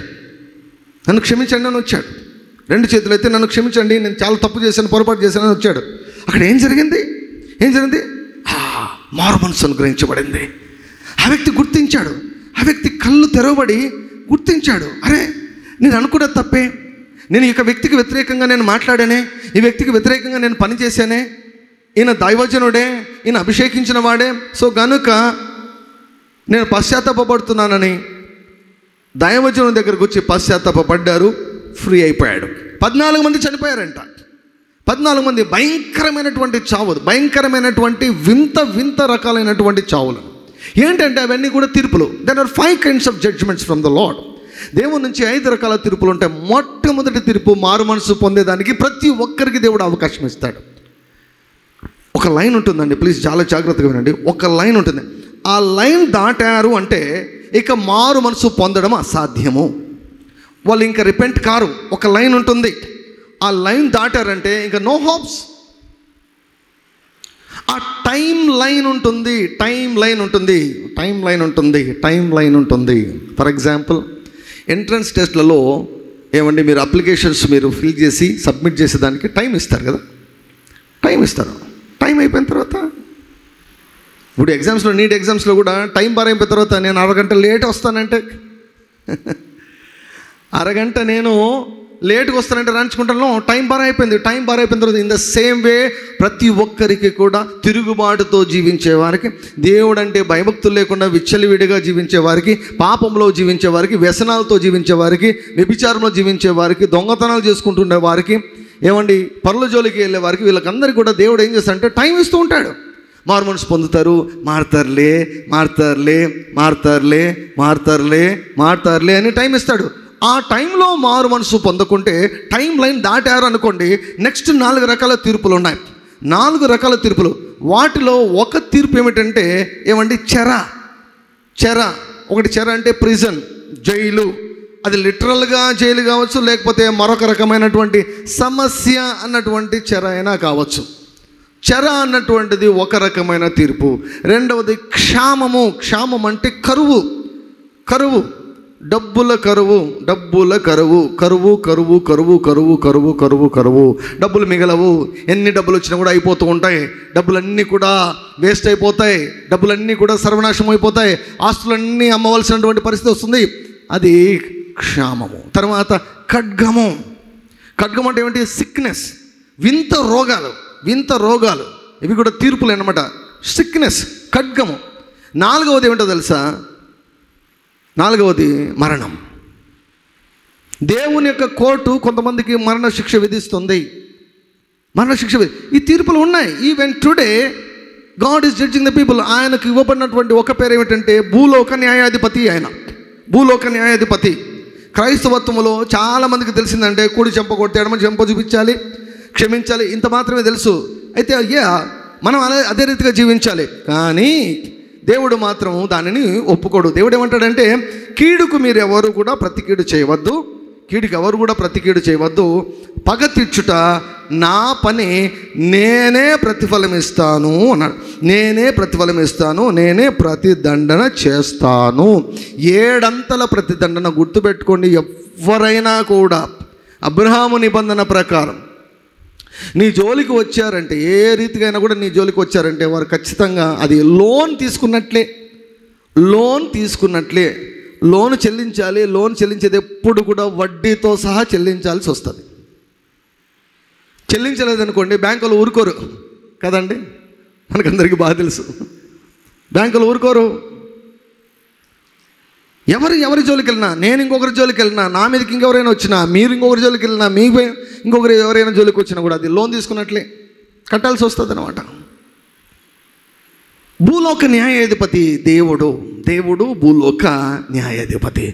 ఈ లోకంలో చాలామంది అధికారంలో ఉన్నటువంటి వారు లంచాలు తీసుకొని పక్షపాతం చూపించచ్చేమో, లంచాలు తీసుకొని నీకు వ్యతిరేకంగా ఉండవచ్చేమో, కానీ లంచము పుచ్చుకొనని యేసు ప్రభు నీకు నాకు ఉన్నాడు. హల్లెలూయా. ఆయన లంచము పుచ్చుకొనడు అని దేవుని యొక్క వాక్యంలో వ్రాయబడింది. ఆయన ఎదుట ఎవ్వరు కూడా ముసుగు వేసుకోలేరు, ఆయనను ఎవరు కూడా మోసము చేయలేరు. ఆయన కన్నులకు ప్రతి హృదయంలో ఉన్నటువంటి ప్రతి ఆలోచన తెలుసు, ప్రతి యాటిట్యూడ్ తెలుసు, ప్రతి రహస్యము తెలుసు, ఏది నిజమో తెలుసు, ఏది నిజమో కాదో తెలుసు, ఎవరు దోషో తెలుసు, ఎవరు దోషి కాదో తెలుసు. He knows everything. So God is there to judge the people. ఒక వ్యక్తి మరొక వ్యక్తికి హానికరంగా ఉన్నప్పుడు, ఒక వ్యక్తి మరి ముఖ్యంగా దేవుని యొక్క రాజ్యానికి, దేవుని యొక్క చిత్తానికి హానికరంగా ఉన్నప్పుడు దేవుడు చూస్తూ ఊరుకోడు. కొరింథీయులకు రాసిన మొదటి పత్రిక 3:17 అంటాడు, ఎవడైనా దేవుని మందిరాన్ని పాడు చేస్తే దేవుడు వాడిని పాడు చేస్తాడు. దేవుడు వాడిని ముద్దు పెట్టుకుంటాడని లేదు. సంఘాన్ని చెరిపినా, సంఘాన్ని డిస్టర్బ్ చేసినా, సంఘాన్ని పాడు చేసినా, సంఘాన్ని చీల్చినా దేవుడు ముద్దు పెట్టుకుంటాడు అనుకుంటున్నాడా? No. God will judge. God will become very serious if anybody touches the church of God. దేవదూతల పరిచర్యలో ఇంకో భాగాన్ని మీకు క్లుప్తంగా నేను చూపిస్తాను. అపోస్తలుల కార్యములు 12వ అధ్యాయం. అపోస్తలుల కార్యములు 12వ అధ్యాయము 1వ వచనం నుంచి. దాదాపు అదే కాలమందు రాజైన హేరోదు సంఘపు వారిలో కొందరిని బాధ పెట్టుటకు బలత్కారముగా పట్టుకొని యోహాను సహోదరుడైన యాకోబును ఖడ్గముతో చంపించెను. ఎంత బాధాకరం అండి. 12 మంది శిష్యుల్లో ఒక్క శిష్యుణ్ణి చంపేశారు. హేరోదు రాజు బహు క్రూరుడు, మూర్ఖుడు, దుర్మార్గుడు, వ్యభిచారి. వాడంత పాపిష్టుడు ఇంకొకడు లేడు, వాడంత దుర్మార్గుడు ఇంకొకడు లేడు. సొంత కుటుంబంలో ఉన్నటువంటి వ్యక్తులను చంపినటువంటి దుర్మార్గుడైనటువంటి వాడు ఈ హేరోదు. ఈ హేరోదు ఏం చేశాడంటే, సంఘపు వారిలో కొందరిని, దేవుని యొక్క పిల్లలలో కొందరిని, యేసు ప్రభు శిష్యులలో కొందరిని బాధ పెట్టుటకు బలాత్కారంగా పట్టుకొని ఏం చేస్తారండి క్రైస్తవులు? ఏం చేస్తారు చెప్పండి? సువార్త చెప్తారు కదా. అంతకుమించి ఎవరికైనా హాని చేస్తారా చెప్పండి? మనం ఎవరికైనా హాని చేస్తామా? హాని చేసే రకమా చెప్పండి? సువార్త చెప్పడం ఏంటి? నీతి మాటలు చెప్పడం ఏమి ఇబ్బంది అండి? నీతి మాటలు చెప్పడం ఏమి ఇబ్బంది? సో వీరిని బాధ పెట్టుటకు బలాత్కారముగా పట్టుకొని, అధికారం ఉంది కదా రాజు, హేరోదు రాజు అధికారం ఉంది. మొత్తం రాజ్యం అంతా సిట్ అంటే సిట్, స్టాండ్ అంటే స్టాండ్. నచ్చిన వాళ్ళను బ్రతికించవచ్చు, నచ్చని వాళ్ళంతా లేపేసేయచ్చు. సో అధికారం ఉంది కదా అని హేరోదు విర్రవీగుతూ సంఘాన్ని ముట్టుకున్నాడు. సంఘంలో కొందరిని ముట్టుకున్నాడు, బాధ పెట్టడం మొదలుపెట్టాడు, బలాత్కారంగా పట్టుకొని పేరు వస్తుంది అని చెప్పి యాకోబును ఖడ్గముతో మెడపైన తల లేకుండా తలను నరికేశాడు. యేసు ప్రభు 12 మంది శిష్యులు ఒక శిష్యుని చంపేశాడు. ఎప్పుడైతే హేరోదు చంపేశాడో, హేరోదు చాలా ఫేమస్ అయిపోయాడు. ఎవరు తిట్టలేదండి హేరోదును. ఇంత దుర్మార్గుడా, ఓరి దుర్మార్గుడా, యాకోబుని ఎందుకు చంపావురా, ఏం చేశాడురా, నీకేం చేశాడురా, నీకేమన్నా ఏం చేశాడురా అని ఎవరు అనలేదు. కానీ అందరూ కూడా పొగిడారంట. బాబా హేరోదు రాజు ఆ యూదులలో ఆ నాయకుడిని స్థానంలో ఉన్నటువంటి ఒకరిని లేపేశాడు, చంపేశాడని బాగా ఏమండి మాట్లాడుకున్నారంట. చూడండి, ఇది 3వ వచనము. ఇది యూదులకు ఇష్టమైన కార్యమని తెలుసుకొని, యూదులకు ఇష్టమైన కార్యం అంటే ఏంటో తెలుసా? నిష్కపటులను, కపటము లేనటువంటి వారిని చంపడం అన్నటువంటిది ఇష్టమంట పిచ్చి జనాలకు. ఇలాంటి వాళ్ళు ఈ కాలంలో కూడా చాలామంది ఉన్నారండి. యేసుప్రభు అన్నాడు కదా, మిమ్మల్ని చంపువారు వారు ఏమనుకుంటారంటే, ఎవరు దేవుని సేవ చేస్తున్నాం అనుకుంటారు, దేవునికి ఏదో మేలు చేస్తున్నాం అనుకుంటారు, దేవుని యొక్క రాజ్యానికి మేలు చేస్తున్నాం అనుకుంటారు, మేము దేవుని పక్షంగా మేము నిలబడ్డామంటారు. ఇంకా కొంతమంది ఏం మాట్లాడతారంటే, దేవుడే మమ్మల్ని పంపించాడు అంటారు. బైబిల్లోనే ఉంది, మీ దేవుడే నన్ను పంపించాడు మీ మీదికి అంటాడు అనమాట. మీ దేవుడే మీ మీదికి నన్ను పంపించాడు అంటాడు హిజ్కియాతో. సన్హెరీబు రాజు ఏమంటాడు తెలుసా హిజ్కియాతో? మీ దేవుడే నన్ను పంపించాడు నీ మీదికి, మీ దేవుడే మిమ్మల్ని నాకు అప్పగించాడు. మిమ్మల్ని చంపువాడు దేవుని సేవ చేస్తున్నాడని అనుకోను కాలం వస్తుంది అన్నాడు. వీళ్ళు చూడండి, ఇష్టమైనటువంటిది అండి. ఎంత మెంటల్ నాయలు కదా వీళ్ళు. యాకోబును చంపితే అది ఇష్టమంట. అంటే ఒక నరహత్య జరిగితే ఒక ఇష్టమా అది? ప్రజలు చూడండి ఎంత దయ్యం పట్టినటువంటి వాళ్ళు చూడండి వీళ్ళు. These are demon possessed people. దయ్యాల చేత పీడించబడినటువంటి, దయ్యాల చేత నింపబడి, దయ్యాల చేత స్వాధీనం చేయబడినటువంటి జనులు కనుక ఒక హత్య జరిగితే, ఒక నరహత్య జరిగితే వీరికి ఇష్టమంట, వీరికి ఇష్టమంట. సో కాబట్టి ఇష్టమైనదని తెలుసుకొని ఏం చేశాడు తెలుసా? ఒక వికెట్ పడగొట్టాడు. 12 మందిలో 11 మంది ఉన్నారు. ఒకరి తర్వాత ఒకరిని లేపేద్దాం అనుకున్నాడు. హేరోదు ఏమనుకున్నాడంటే, అధికారం ఉంది, నా అధికారం అయిపోయేలాగా పేరు తెచ్చుకుందాం, నాకు మంచి పేరు వచ్చింది, యాకోబును లేపేస్తానని నాకు మంచి పేరు వచ్చింది, మంచి పేరు వచ్చిందని చెప్పేసి నెక్స్ట్ విచారణ చేశాడు. ఎవరిని లేపితే ఇంకా పేరు బాగా వస్తుంది, నెక్స్ట్ ఎవరు కీ పర్సన్ ఎవరు, ఈ యేసు ప్రభువును వెంబడించినటువంటి వారిలో నెక్స్ట్ కీ పర్సన్ ఎవరు, ముఖ్యమైనటువంటి వ్యక్తి ఎవరు? ముఖ్యమైన వ్యక్తి ఎవరంటే, ఒకడున్నాడు, వాడు ఆవేశపరుడు, మనోళ్ళ చెవి కూడా నరికాడు గనుక వాడిని పట్టుకొని లేపేద్దాం అంటే అందరూ ఏం చేశారు తెలుసా? పేతురును ఏమండి పట్టుకొని వచ్చి లోపల జైల్లో పెట్టారు. అధికారం ఉందని విర్రవీగుతున్నాడు, అధికారం ఉందని విచ్చలవిడిగా జీవిస్తున్నాడు, చంపడం మొదలుపెట్టాడు, కంటిన్యూ చేయాలనుకున్నాడు, కొనసాగాలి అని అనుకున్నాడు. చూడండి 3వ వచనం. ఇది యూదులకు ఇష్టమైన కార్యమని తెలుసుకుని పేతును కూడా పట్టుకునను. ఆ దినములు పులియని రెట్టల పండుగ దినములు. అతనిని పట్టుకుని చెరసాలలో వేయించి పస్కా పండుగైన పిమ్మట ప్రజల యొద్దకు అతని తేవలను ఉద్దేశించి అతనికి కావలించుటకు 4 చతుష్టయముల సైనికులకు అతనిని అప్పగించను. ఎట్లా భద్రపరిచారు తెలుసా? 16 మంది సైనికులను, సోల్జర్స్ను పేతురు చుట్టూ పెట్టారు కదా. మన టైప్ ఏంటి? కుడి చెంప కొడితే ఎడమ చెంప చూపించాడు మన టైపు. ఆయన చుట్టూ 16 మంది సైనికుల కావలి ఉంచారు. అంటే పేతురు తప్పించుకొని పోకూడదు అని, పేతురు అసలు తప్పించుకొని పోకూడదని చెరసాల్లో ఉంచారు. నెక్స్ట్ డే, మరుసటి రోజు బయటికి తీసుకుని వచ్చి ప్రజలకు ఇష్టమైన కార్యం కనుక ప్రజలందరి ముందు పేతురును కూడా నరకాలని అనుకున్నాడు. ఖడ్గముతో తలను మొండెం నుంచి వేరు చేయాలని హేరోదు అనుకున్నాడు. 5వ వచనం. పేతురు చెరసాలలో ఉంచబడెను.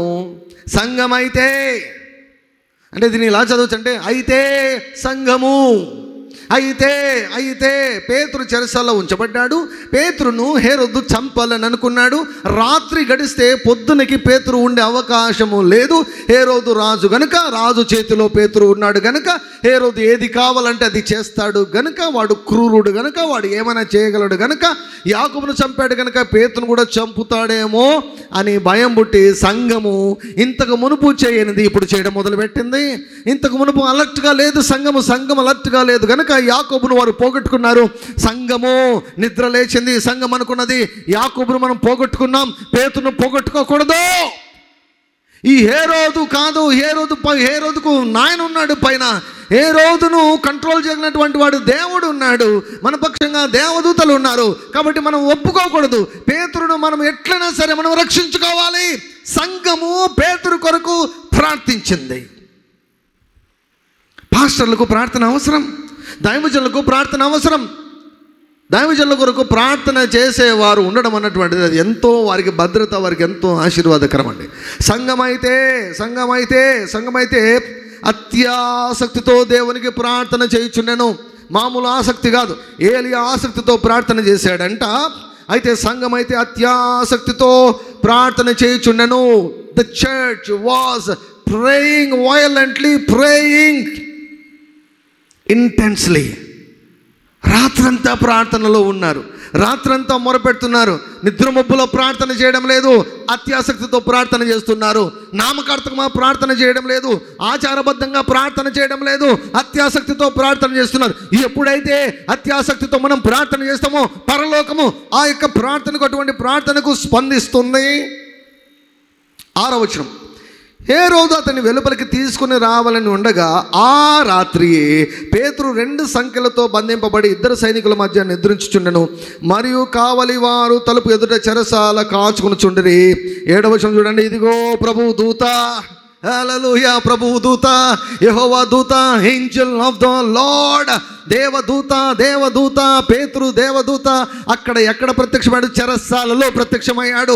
ఏ మనుషునికి అక్కడ ఎంట్రన్స్ లేదు, ఏ మనుషుడు వచ్చేదానికి అక్కడ వీలు లేదు. కానీ దేవదూతను ఎవడు కూడా ఆపలేడు. అటువంటి దేవదూతలు మన పక్షముగా ఉన్నారు. We have such kind of angels along with us, living with us 24/7, 365 days they are with us. కానీ అక్కడ దేవదూత ఎందుకు పనిచేశాడు? పనిచేయడంలో కారణం ఏంటి? సంఘము అత్యాసక్తితో ప్రార్థన చేసింది. నీవు అత్యాసక్తితో ఎప్పుడైతే ప్రార్థన చేస్తూ ఉంటావో దేవదూతలు విడుదలవుతారు, దేవదూతలు నీ పక్షంగా కార్యాలు చేస్తారు. అసాధ్యకరమైనటువంటి పరిస్థితులన్నింటినీ కూడా సాధ్యము చేసేస్తారు. హల్లెలూయా. ఇంపాసిబుల్ అండి. ఇక్కడ పేతురు బయటికి రావడం ఇంపాసిబుల్. హేరోదును ఎవరు ఎదిరిస్తారండి? కాబట్టి ఇక్కడ ఎవరు అవసరమైంది? దేవదూత అవసరమయ్యాడు. దేవదూత లోపలికి వెళ్ళిపోయాడు. దేవదూతను ఎవరు ఆపగలరు?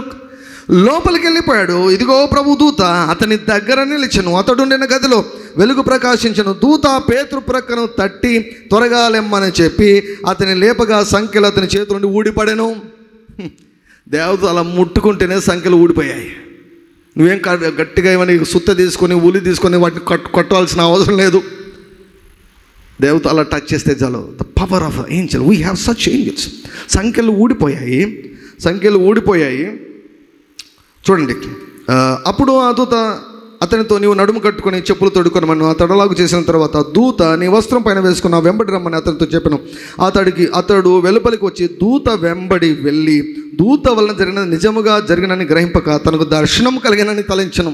కలనా నిజం అనుకున్నాడు, దర్శనమేమో అనుకున్నాడు, కానీ నిజంగానే జరిగింది. Hallelujah. I release such encounters in your life, in our life, in our ministry, in the mighty name of Jesus Christ of Nazareth. నజరేయుడైన యేసుక్రీస్తు వారిలో ఇటువంటి దేవదూతల పరిచయం నేను విడుదల చేస్తున్నా. దర్శనంలో కనిపించడం కాదు, కళ్ళు తెరవబడినప్పుడు కనిపించడం కాదు, రియల్గా చూడడం, రియల్గా నీకు పనులు చేసి పెట్టడం, రియల్గా నిన్ను విడిపించడం, రియల్గా నీ దగ్గరికి డబ్బులు తీసుకొని రావడం, రియల్గా నీ కుటుంబాన్ని కట్టడం, రియల్గా నీ పక్షంగా పోరాడడం,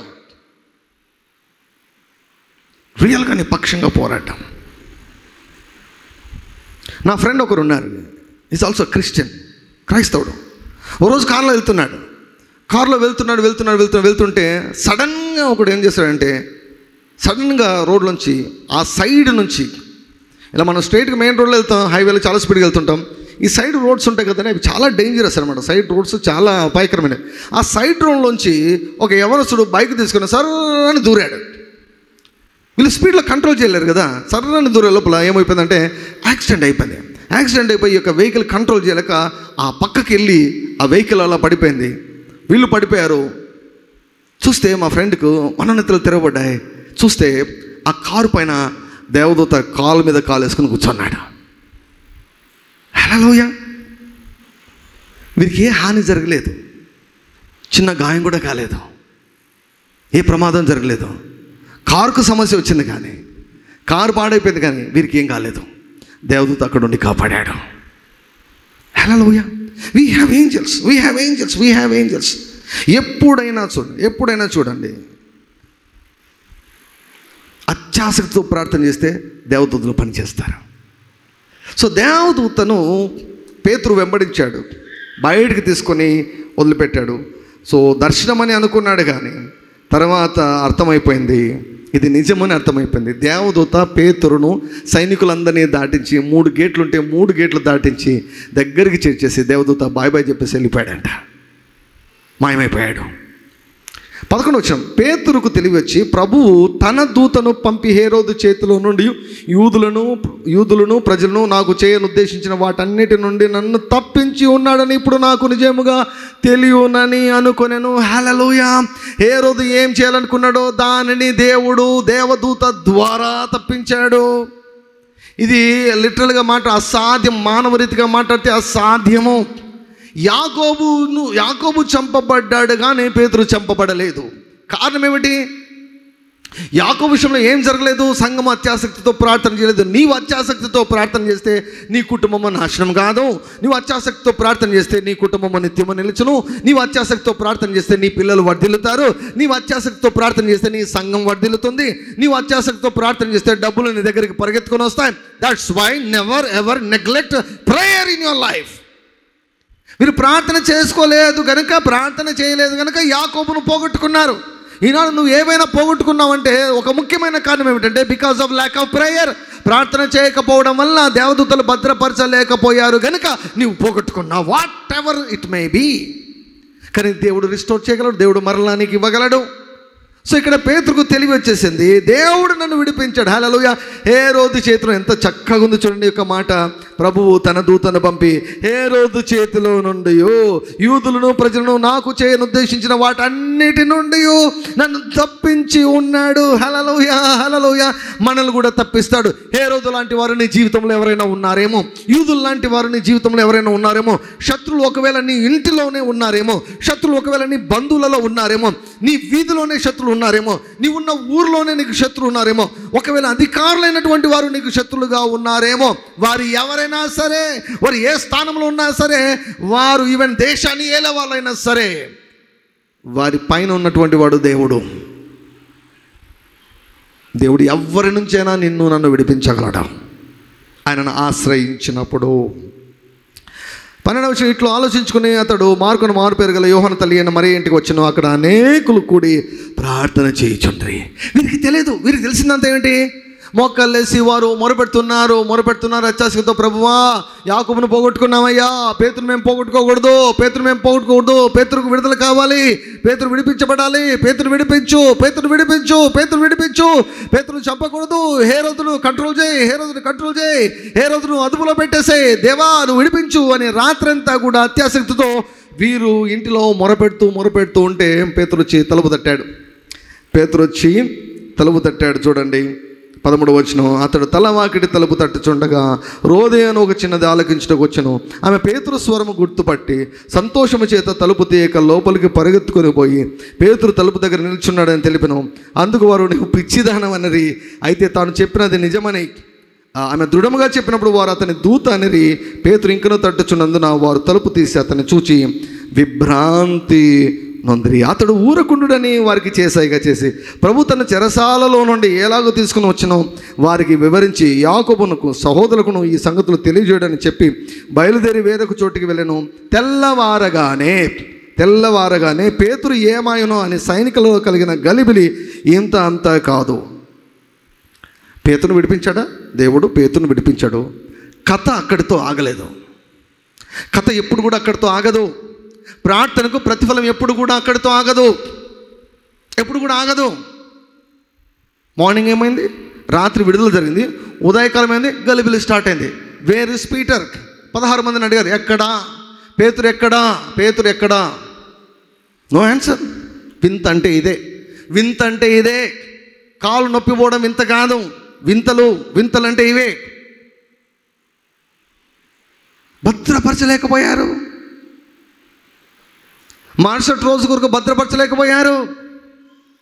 ఏమైంది తెలుసా? 16 మంది చచ్చిపోయారు.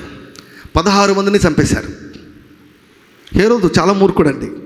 16 మందిని చంపేశాడు వాడు. మరణశిక్ష వరకే. చాలా కఠినంగా ఉండేవి. ఇప్పుడంటే ఫోన్లు చేసుకుని రికమెండేషన్ పెట్టి మావాడని మా పార్టీ వాళ్ళు అధికారంలో వాళ్ళు చెప్పుకొని అన్నీ తప్పించుకుంటారు. ఆ కాలంలో అట్లా కాదు. 16 మంది నీతిమంతుల కొరకు భక్తిహీనులు ప్రాయశ్చితం అవుతారు. ఇది కొంచెం వినేదానికి అయిష్టంగా ఉండొచ్చు, కానీ that is what the word of God says. దేవుని యొక్క వాక్యం చెప్తుంది. పేతురును రక్షించేదానికి 16 మంది చచ్చిపోయినా కూడా దేవుడు కేర్ చేయలేదు. 16 మంది పోతారని తెలిసినా కూడా దేవుడు కేర్ చేయలేదు. దేవునికి పేతురు చాలా ముఖ్యం. పేతురు ద్వారా జరగబోయే పరిచర్య చాలా ముఖ్యం. పేతురు ద్వారా విస్తరించే దేవుని యొక్క రాజ్యం చాలా ముఖ్యం.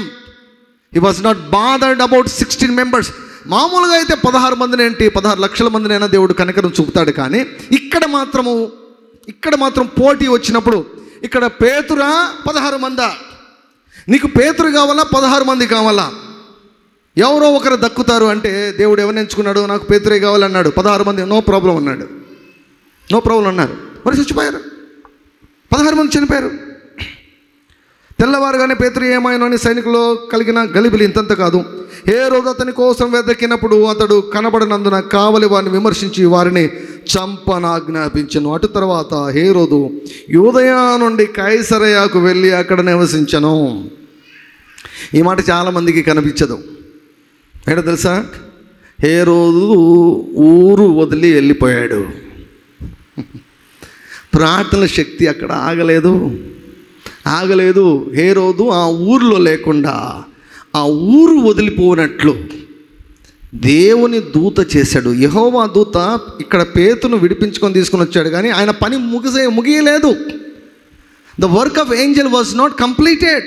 దేవదూత యొక్క పని అక్కడ ఆగిపోలేదు. దేవదూత ఏం చేశాడు తెలుసా? దేవుని యొక్క వాక్యంలో రాబడింది, యెహోవా దూత వారిని పారద్రోలునగాక, యెహోవా దూత వారిని తరుమునుగాక, పారద్రోలునగాక. సో ఏమైంది? హేరోదును దేవుని దూత ఏం చేశాడంటే తరిమాడు, వెళ్ళగొట్టాడు. యెహోవా దూత హేరోదును ఊరు వదిలిపోనట్లుగా చేశాడు.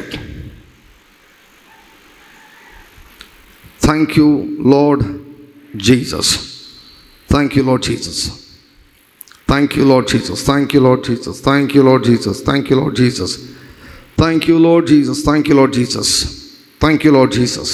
Thank you Lord Jesus. So హేరోదు యూదయ నుండి కైసరయాకు వెళ్ళి అక్కడ నివసించిన. ఊరు వదిలించిన తర్వాత, ఇప్పుడు మనం ఎంతసేపు ఉన్నా కూడా రాజకీయ నాయకుల గురించి మనం వింటాం. ఊరు వదిలిచ్చారు. కొన్నిసార్లు కొంతమంది ఏం చేస్తారంటే, ఏమండి జిల్లా దాటిస్తారు. ఎస్పీలు కొంతమందిని రౌడీ షీటర్స్ను వారిని వీళ్ళు ఏం చేస్తారంటే జిల్లాలోకి రానివారు. పట్టణ బహిష్కరణ, జిల్లా బహిష్కరణ, రాష్ట్ర బహిష్కరణ కదా, ఇలా చేస్తారు కదా. ఇలా దేవదూత కూడా చేస్తాడు. దేవదూత చూస్తే అసలు ఏం సంబంధం ఉండదు అన్నమాట. ఎవరితో ఏం సంబంధం ఉండదు. దేవదూత ఏం చేశాడంటే ఆ రోజు రాత్రి ప్రార్థనను వాడుకొని దేవుడు దేవదూత ద్వారా హేరోదును ఊరు వదిలినట్లు చేశాడు. కైసరయాకు వెళ్ళి అక్కడ నివసించాడంట. 20వ వచనం, తూరీయుల మీదను సీదోనీయుల మీదను అతనికి అత్యాగ్రహం కలిగినందున వారేక మనసుతో రాజునొద్దకు వచ్చి అంతఃపురమునకు పై విచారణకర్తగో బ్లాస్తును తమ పక్షంగా చేసుకుని సమాధాన పడవాలని వేడుకొని, ఎందుకనగా రాజు యొక్క దేశం నుండి వారి దేశమునకు గ్రాసం వచ్చుచుండెను. నియమించబడిన దినమందు, ఇక్కడ చూడండి హేరోదు ప్లాన్ ఏంటి? యాక్చువల్గా ఉన్న ప్లాన్ ఏంటి? వరుస పెట్టి ఒకరి తర్వాత ఒకరిని లేపేద్దాం అనుకున్నాడు. వరుస పెట్టి 11 మంది, 12 పర్సు కూడా ఆడాడు కదా, వరుస పెట్టి లేపేద్దాం అనుకున్నాడు. ఒకరిని లేపేశాడు. రెండవ దానికి దేవుడు అవకాశం ఇవ్వకుండా ఊరు వదిలినట్లుగా చేశాడు. ఊరు వదిలిపోయిన తర్వాత ఈ హేరోదు ఇంకా వీరిని మర్చిపోయాడు. యేసుప్రభు శిష్యులను మర్చిపోయాడు, యేసుప్రభుని మర్చిపోయాడు, మర్చిపోయే సమస్యలు ఎదుర్కొన్నాడు. దేవుని యొక్క వాక్యంలో రాయబడింది, అభ్యంతరములు రాక మానవు. అయితే ఎవరి వలన అభ్యంతరములు వచ్చుచున్నాయో వారికి శ్రమ అంటాడు. వారికి శ్రమ. వాని మెడకు తిరుగటే రాయి కట్టబడి మిక్కిలి లోతైన సముద్రంలో ముంచి వేయబడుట వానికి మేలు అంటాడు. నిన్ను అభ్యంతరపరిచే వారి గతి అదే. నిన్ను అభ్యంతరపరచు వారికి పట్టు గతి అదే. ఒకవేళ నీవు ఎవరినైనా అభ్యంతరపరిస్తే మనకు కూడా అదే గతి పడుతుంది. అందుకే we need to be very very careful. God is not partial. నేను అలా చేస్తే నాకు ఆ గతి పడుతుంది, మీరు అలా చేస్తే మీకు ఆ గతి పడుతుంది. ఎవరైనా ఇంకొకరు మన మీద ఇలా చేస్తే వారికి ఆ గతి పడుతుంది. అభ్యంతరపరచకూడదు. అందుకే ఎవరికి మనం అభ్యంతరపరచకూడదు. నిష్కారణంగా ఎవరి మీదకి మనం వెళ్ళకూడదు. ఎవరిపైన దాడి చేయకూడదు. ఎవరి నాశనాన్ని కోరుకోకూడదు. ఎవరిని నాశనం చేసేదానికి ప్రయత్నం చేయకూడదు. దురాత్మలు ఉంటాయి కనుక అభ్యంతరములు రాక తప్పవు. అయితే ఎవరి వలన వచ్చుచున్నాయి వాళ్ళకి దీవెన కాదు, వారికి శ్రమ. వారి మెడకు పెద్ద తిరగట్రగడు. అంటే ఏంటి? పెద్ద సమస్యల్లో మునిగిపోతారు, లోతైన సమస్యలో మునిగిపోతారు, నయం కాని జబ్బులలో మునిగిపోతారు, లోతైనటువంటి ఆర్థిక మాంద్యంలోనికి వెళ్ళిపోతారు, అప్పుల ఊబిలో కూరుకొని పోతారు. ఇక ఎవ్వరు కూడా విడిపించలేరన్నటువంటి పరిస్థితుల్లోనికి వెళ్ళిపోతారు. హేరోదు వేరే సమస్యలు ఇరుక్కున్నాడు. ఇక్కడ యేసు ప్రభు శిష్యులను మర్చిపోయేటట్టు దేవుడు చేశాడు, డీవేట్ చేశాడు. చాలురా, నువ్వు బతికింది చాలు, నువ్వు చేసింది చాలు, ఇరుక్కోపో, వేరే సమస్యలో ఇరుక్కుపోన్నాడు. వేరే సమస్యలో ఇరుక్కున్నాడు. వేరే వాళ్ళతో గొడవ పడుతున్నాడు. 21వ వచనం, నియమించబడిన దినమందు. This is very very important. నియమించబడిన, ఎవరు నియమించారు? దేవుడు నియమించాడు. ఆ ప్రార్థనలు ఆ రోజుతో ఆగిపోలేదు. పేతురు విడుదలతో ఆగిపోలేదు. పేతురును విడిపించాయి ఆ ప్రార్థనలు. రెండవదిగా హేరోదును ఊరు వదిలించేశాయి. మూడవదిగా హేరోదును వేరే సమస్యలు ఇరుక్కున్నట్లు చేశాయి. నాలుగవదిగా ఏం చేశాయంటే, నియమించబడిన దినమందు హేరోదు రాజవస్త్రములు ధరించుకొని న్యాయపీఠం మీద కూర్చుండి వారి ఎదుట ఉపన్యాసము చేయగా జనులు ఇది దైవస్వరమే కానీ మానవ స్వరం కాదని కేకలు వేసిరి. అతడు దేవుని మహిమపరిచినందున వెంటనే ప్రభు దూత అతనిని మొత్తెను గనక పురుగులు పడి ప్రాణం విడిచెను, చంపేశాడు. ప్రభువు దూత అయితే పేతురును చెరసాల నుంచి విడిపించాడో ఆ దేవదూత వచ్చేసి హేరోదును ముద్దు పెట్టుకోలేదు. ఏం పర్వాలేదులే హేరోదు అనలేదు. హేరోదు బాగా చెయ్యి, మా వాళ్ళకు శ్రమలు వస్తే చాలా విషయాలు నేర్చుకుంటారు, మా వాళ్ళు చెప్పుకుంటున్నారు, అనేక శ్రమలు అనుభవించి పరలోక రాజ్యంలో ప్రవేశించాలి కనుక నీవు మాకు బాగా సహకరిస్తున్నావు, మా పిల్లలు బాగా శ్రమలకు గురి చేసావు, నీవు చాలా మేలు చేసావు, నీవు పెట్టినటువంటి శ్రమల వలన వారు బాగా కట్టబడుతున్నారు, వారు బాగా మార్చబడుతున్నారు, ఇదిగో ప్రతిఫలం అని ఇవ్వలేదు. దేవదూత మొత్తాడు, ప్రసంగం చేస్తున్నాడు. అబ్బాబ్బాబ్బా, దేవునిలా వాయిస్ లాగా ఉంది అన్నారు. అందరూ కూడా చప్పట్లు కొడుతున్నారు. లోకమంతా అభినందిస్తుంది, లోకమంతా ఘనపరుస్తుంది, లోకమంతా పొగడుతుంది, లోకమంతా గర్వంగా చెప్పుకుంటుంది. అయితే యెహోవా దూత పక్కనే ఉన్నాడు, వెయిట్ చేస్తున్నాడు. యాకోబును చంపిన దినము నుంచి వెయిట్ చేస్తున్నాడు. దేని కొరకు? పైనుంచి ఆజ్ఞ కొరకు విధించబడినటువంటి తీర్పు అమలు చేసేదానికి దేవదూత, ప్రభుదూత హేరోదు ప్రక్కనే ఉన్నాడు. ఒకటే దెబ్బ. పురుగులు పట్టేదానికి చాలా టైం పడుతుంది. కానీ వెంటనే పురుగులు పట్టాయంట, చచ్చిపోయాడు. తర్వాత వాక్యం చూడండి ఏమంటుందో, దేవుని వాక్యము ప్రబలమై వ్యాపించుచుండెను. God's word is powerful, God's word is sword. దేవుని యొక్క వాక్యం ఖడ్గము, చంపేస్తుంది కూడా. దేవదూతల పరిచర్యను ఆది సంఘము ఉపయోగించుకుంది. దేవదూతల పరిచర్యను ఉపయోగించుకోకుండా ఉండింటే పేతురును కూడా పోగొట్టుకుని ఉండేవారు. ఇప్పుడు చెప్పండి, ఎవరు గొప్ప? ఈ లోక అధికారంలో ఉన్నటువంటి వారి గొప్పనా, లేకపోతే వారి పైన ఉన్నటువంటి దేవుడిచ్చినటువంటి అధికారం గొప్పనా, యేసు నామం గొప్పనా? ప్రార్థిస్తున్నటువంటి వారి జోలికి వెళ్తే ఎటువంటి గతి పుడుతుంది? హేరోదుకు పట్టినటువంటి గతి చాలామందికి పట్టింది, ఇప్పుడు కూడా పడుతూ ఉంది, ఇక ఫ్యూచర్లో కూడా పట్టబోతూ ఉంది. హేరోదులాగా ప్రవర్తిస్తే హేరోదు పొందుకున్న ఫలితాలు పొందుకుంటారు. సంఘము ప్రార్థించినట్లు ప్రార్థిస్తే సంఘం ఎటువంటి ప్రతిఫలం పొందుకుందో అటువంటి ప్రతిఫలం పొందుకుంటారు, అంతే. It's very simple. We should leave like the church. Hallelujah.